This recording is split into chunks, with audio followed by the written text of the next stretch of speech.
大家好，我係 TCL K-Train 大師，歡迎嚟到港之港第28集。我今日會介紹嘅係北港島線。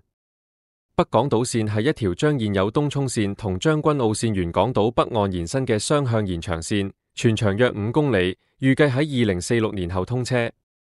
北港島線來往香港或會展及北角，但確切方案至今未定。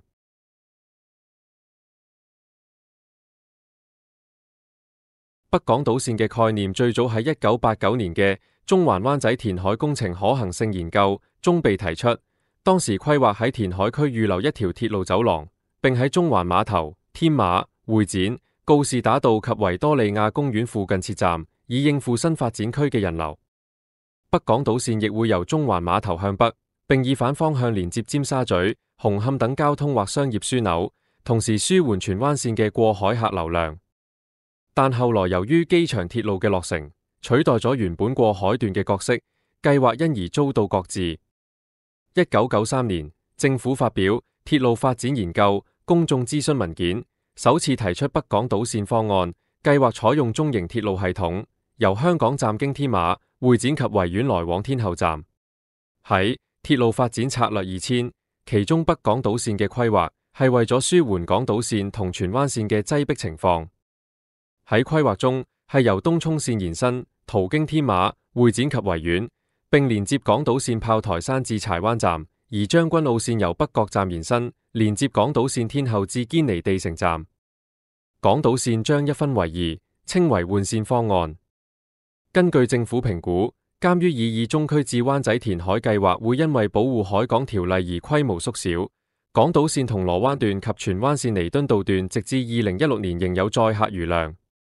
因此，北港島線押後至2016年後落成。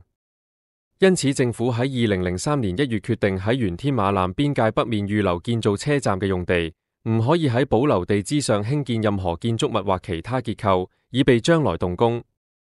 2013年，路政署展開我哋未來嘅鐵路第2階段公眾諮詢。北港島線除咗換線方案之外，另外新增交匯方案，東涌線會延伸到天馬，而將軍澳線由北角站延伸，途經銅鑼灣北及會展至天馬以作交匯。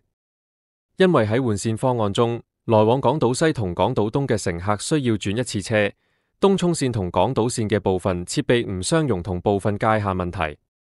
政府翌年發表鐵路發展策略2014，採納交匯方案。2021年，因應原有計劃需要同現有建築物同基建有唔同程度嘅銜接，造成施工困難，港鐵再新增另一個替代方案，當中將軍澳線會向西延伸至會展站，但唔設中途站，而東涌線亦唔會向東延伸。不過替代方案卻無法分流乘客。直至2025年，